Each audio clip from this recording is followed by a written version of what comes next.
Peduli sesama bukan dunia maya, sebuah cerpen dari Neng Nayo Kau Aji untuk saling memperhatikan tetangga kita, jangan sampai mereka kelaparan sedangkan kita tercukupkan. Bersumber dari blog pribadinya, https://nangnayokoaji.blogspot.com.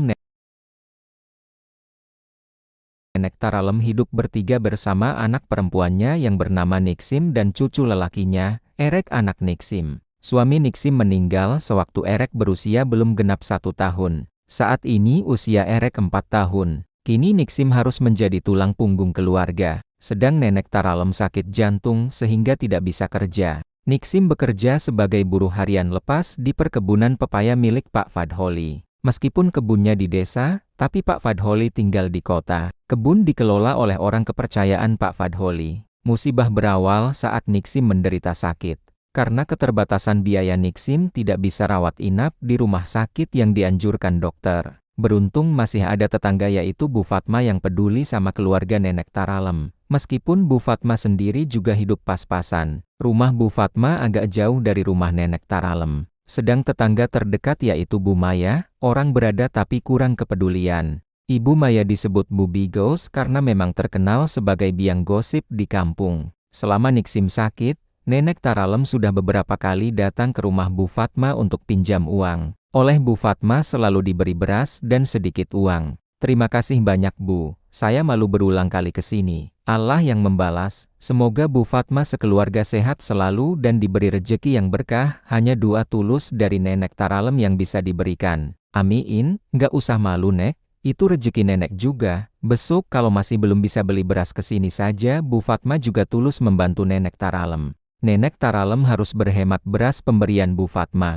Sayang juga kalau ada nasi sisa. Karena kondisi Niksim yang sakit jadi susah makan. Tapi Nenek Taralem selalu memaksa Niksim dan menyuapinya untuk makan. Setelah Niksim betul-betul nggak mau melanjutkan makan, barulah Nenek Taralem memakan sisanya. Untuk membuat sayuran, Nenek Taralem kadang ambil daun beluntas yang ditanam buat pagar, kadang mengambil jantung pisang yang dibuang, sering juga mengambil daun bayam liar yang tumbuh di sepanjang jalan kampung. Suatu hari Nenek Taralem mencari daun bayam sampai ke kebun pepaya milik Pak Fadholi. Ada pepaya milik Pak Fadholi yang agak roboh menjulur keluar pagar dan ada buahnya yang hampir matang. Nenek Taralem tergoda mengambil buah pepaya itu. Nenek Taralem berpikir tentu tidak apa. Toh kalau Niksim kerja kadang juga bawa buah pepaya matang. Dia teringat Erek cucunya yang suka buah pepaya. Niksim juga harus makan buah biar cepat sehat. Begitu pikirnya. Naas bagi Nenek Taralem, ada pekerja tukang kebun Pak Fadholi yang melihat Nenek Taralem ambil buah pepaya. Hari si tukang kebun itu membawa Nenek Taralem ke Setia Satpam kebun.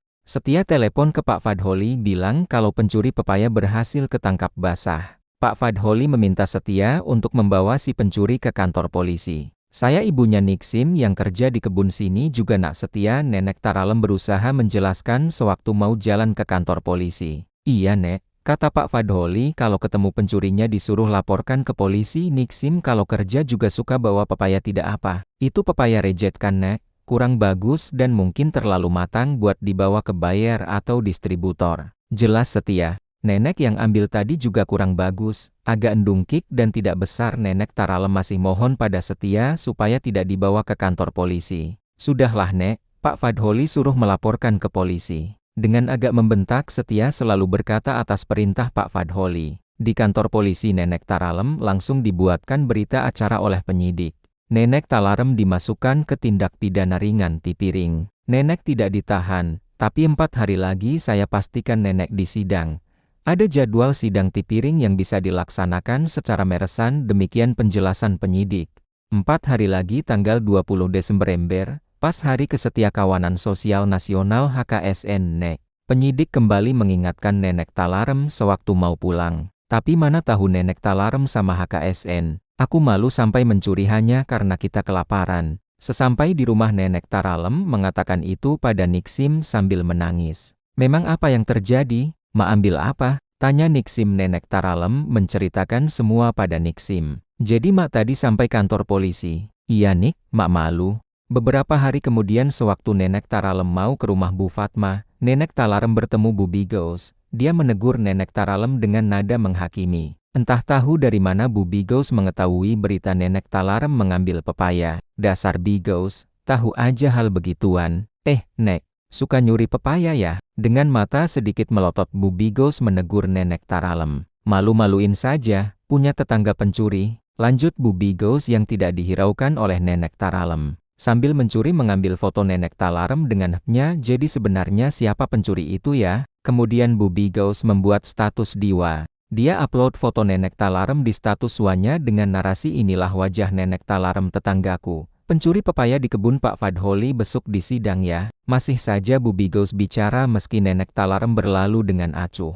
Setelah dikatain pencuri oleh Bu Bigos, Nenek Talarem kembali menangis. Yang semula niatnya mau ke Bu Fatma, diurungkan niatnya. Nenek Talarem merasa malu dan takut kalau Bu Fatma juga sudah mendengar beritanya. Padahal Nenek Talarem sudah tidak punya beras sama sekali. Nenek Talarem kembali pulang dengan tidak bawa apapun yang bisa dimasak untuk hari ini. Nenek Talarem terpaksa merebus bonggol pohon pisang dengan diberi garam untuk memberi makan Erek yang menangis kelaparan. Sampai malam hari Nenek Talarem terus menangis. Nenek Talarem berpikir kalau Bu Bigos sudah tahu, yang berarti juga sudah banyak orang yang tahu kalau dirinya pencuri dan besuk di sidang. Besuk Mak di sidang, Mak malu Nik. Mak minta maaf Nik. Sudahlah Mak, Mak istighfar saja, bisik Niksim yang karena sakitnya sebetulnya tidak bisa berpikir lebih jauh. Sementara itu di waktu bersamaan di rumah Pak Fadholi. Bu Fadholi tahu kasus Nenek Talarem dari membaca status WA Bu Bigos yang upload foto Nenek Talarem dengan narasi menyebut Pak Fadholi suaminya. Bu Fadholi ketua klub ibu-ibu sosialita yang sering mengadakan program amal dan Bu Bigos salah satu anggotanya. Waduh, ada yang salah ini mah, Papa waktu itu ditelepon Setia sebenarnya pas sibuk sama klien, tidak sempat menanyakan lebih lanjut. Setia bilang kalau pencuri pepayanya tertangkap basah. Pak Fadholi menjelaskan kronologis kenapa bisa mengkasuskan seorang nenek-nenek tetangga kebun sendiri. Besok Mama jadi ikut upacara HKSN bersama klub Mama di lapangan kabupaten, Papa mau ke kebun briefing karyawan, lalu ke kantor polisi dan pengadilan untuk mencabut laporan kasus nenek. Lanjut Pak Fadholi, sepanjang malam Nenek Talarem beristighfar dan sampai tertidur di pinggir ranjang Niksim. Mak, bangun Mak, sudah subuh. Niksim menggoyang-goyangkan tangan Nenek Talarem. Nenek Talarem sudah tidak bergerak. Niksim memeriksa kondisi Nenek Talarem. Innalillahi wa inna ilaihi rojiun, Mak sudah meninggal ucap Niksim. Badan Niksim belum bisa diajak bangun. Bagaimana meluruskan jenazah Mak? Batinnya bersedih. Untuk memberitahu Bu Bigos, tetangga terdekat pun nanti gimana? Niksim hanya bisa bergumam sendiri. Sedang Erek belum juga bangun. Niksim mencoba duduk. Kepalanya semakin pusing. Kalaupun Erek sudah bangun, mana mungkin Erek bisa menyampaikan berita kematian emak ke Bu Bigos, sedang rumahnya tertutup pagar rapat. Erek bangun, langsung mendekat ranjang Niksim. Mak belum bangun Buk? Tanya Erek yang memanggil neneknya dengan sebutan emak, sedangkan panggil Niksim ibunya dengan sebutan ibuk. Mak sudah meninggal Rek, bisik Niksim dengan masih menahan sakit dan pusing. Mak, sambil menangis Erek memegang-megang tubuh neneknya. Kita harus ke Bu Bigos Rek, tolong ambilkan sapu itu, kata Niksim yang maksudnya minta tolong ambil sapu buat tongkat membantu jalannya nanti. Hampir jam 6 pagi, Niksim dengan tertatih-tatih dan terhuyung-huyung menuju rumah Bu Bigos diikuti Erek. Mengetahui yang datang Niksim, Bu Bigos merasa terganggu karena mau segera ke kota untuk mengikuti upacara HKSN di lapangan kabupaten. Pasti mau minta tolong atau mau berhutang, biarin aja, batin Bu Bigos dengan suudzon. Di luar Niksim sudah tidak tahan sakit dan semakin pusing. Niksim menyuruh Erek pergi ke rumah Bu Fatma sendirian sedang Niksim mau pulang. Erek sambil menangis terpaksa jalan sendiri. Sesampai di teras rumahnya, Niksim jatuh tersungkur. Sesampai di rumah Bu Fatma, Erek hanya bisa menangis sambil berucap amak. Emak. Bu Fatma langsung menyambut, ada apa dengan nenekmu Rek? Emak meninggal, jawab Erek sambil terisak. Sesaat Bu Fatma bingung keadaan Niksim gimana. Aku harus bawa apa? Sebentar ya Rek. Bu Fatma mengecek Magic Cam, untung nasi sudah matang, tapi tadi belum selesai membuat sayur dan lauk. Akhirnya Bu Fatma hanya bisa membawa nasi putih saja. Sesampai di depan rumah Nenek Talarem, Bu Fatma terkejut. Niksim tergeletak di teras rumah. Ibuk, Erek lari mendekati ibunya. Bu Fatma mengecek kondisi Niksim. Innalillahi wa inna ilaihi rojiun. Ibumu juga sudah meninggal, Rek. Kemudian Bu Fatma juga mengecek kondisi jasad Nenek Taralem, masih lemas, berarti belum lama juga Nenek Taralem meninggal. Segera Bu Fatma ke rumah Bu Bigos, ternyata dia sudah pergi. Bu Fatma kemudian ke tetangga lain, minta tolong berita Lelayu ini disampaikan ke Pak RT. Sampai rumah Nenek Tarlem lagi, Bu Fatma melihat Erek tampak pucat dan masih sesenggukan menunggui jasad ibunya yang masih tergeletak di teras. Jangan-jangan Erek juga sakit, begitu batin Bu Fatma. Erek mau makan? Tanya Bu Fatma yang dijawab Erek dengan anggukan. Nasi putih saja yang dibawa Bu Fatma tadi dibuka. Bu Fatma menuju dapur untuk mencari garam, piring dan sendok. Didapatinya panci dan sisa rebusan bonggol pohon pisang sisa kemarin. Berarti Nenek Taralem sekeluarga kemarin makannya bonggol pisang. Tanya Bu Fatma dalam hati. Dicek juga periuk tempat beras, ternyata betul, tidak ada tersisa beras satu biji pun. Bu Fatma jadi banjir air mata, menyesali kenapa kemarin setelah 3 hari lebih Nenek Taralem nggak muncul, dia tidak berusaha menengok. Disapu air matanya sebelum menuju Erek untuk memberi nasi putih yang sudah ditaburi sedikit garam. Erek makan dengan lahap. Bu Fatma bersyukur berarti Erek sehat, tapi melihat Erek menjadi tidak bisa membendung air matanya lagi. Berarti memang Erek kelaparan, dan kemungkinan meninggalnya Nenek Taralem dan Niksim kecuali sakit juga karena kelaparan. Bu Fatma makin menyesali diri. Di ruang pertemuan kantor kebunnya, Pak Fadholi menyampaikan briefing ke semua pegawai. Pak Fadholi semakin marah setelah mengetahui nenek yang mengambil pepaya itu ternyata ibu dari Niksim yang bekerja juga di kebunnya. Yang disebut pencuri itu yang mengambil cukup banyak seperti yang kamu bilang selama ini Hari. Setia, ini nenek-nenek tetangga sendiri anaknya juga kerja di sini mengambil 1 buah pepaya saja kamu sebut pencuri. Sudah saya bilang jika ada orang mengambil pepaya hanya untuk dimakan sendiri nggak perlu dikasuskan, kalau terlalu sering cukup diingatkan dan paling keras hanya sampai pos satpam. Pepaya rejek yang saya suruh bagikan ke tetangga selama ini jalan nggak, kok sampai ibunya Niksim ambil. Panjang lebar Pak Fadholi kembali menyampaikan kebijakan mengenai harus berbagi ke tetangga. Karena kasus Nenek Taralem ini jadi terbongkar, program tersebut tidak dijalankan pegawainya. Entah dibawa kemana pepaya-pepaya rejek itu. Selesai briefing pegawainya, sebelum ke kantor polisi dan pengadilan Pak Fadholi menuju rumah Nenek Taralem yang bermaksud mau minta maaf. Sampai di rumah Nenek Taralem, Pak Fadholi terkejut.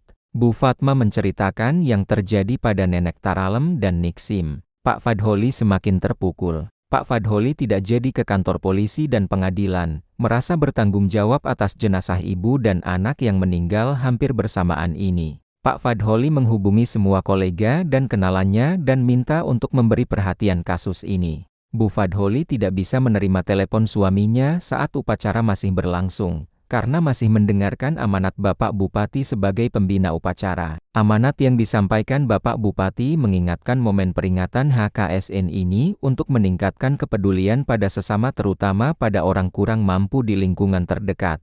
Untuk instansi atau perusahaan, apalagi perusahaan yang berskala nasional yang berada di wilayah kabupaten untuk meningkatkan program CSR (Corporate Social Responsibility). Selesai upacara, Bu Fadholi membaca pesan wa dari suaminya, lalu menegur keras Bu Bigos yang ternyata tidak punya kepedulian, sifatnya berlawanan dengan tujuan klub didirikan. Ironi, klub hanya dipakai pansos. Kemudian Bu Fadholi mengajak semua anggota klub untuk takziah. Atas tindakan Pak Fadholi, kasus meninggalnya Nenek Taralem dan Niksim menjadi viral. Dengan viralnya kasus itu, banyak donasi buat Erek, juga buat Bu Fatma yang selama ini peduli keluarga kurban. Sampai Bapak Bupati memberi bantuan khusus buat Erek dan Bu Fatma. Pak Hakim yang mau mengadili Nenek Taralem juga ikut takziah. Beliau berpesan, bukan tajam ke bawah tumpul ke atas. Kejadian semacam ini tidak akan terjadi, juga tidak akan sampai ke pengadilan jika dari awal ada kepedulian kita. Yuk, share pengalaman Anda di kolom komentar. Jangan lupa like, subscribe, dan aktifkan notifikasinya agar tidak ketinggalan konten-konten inspiratif lainnya. Sampai jumpa di video berikutnya.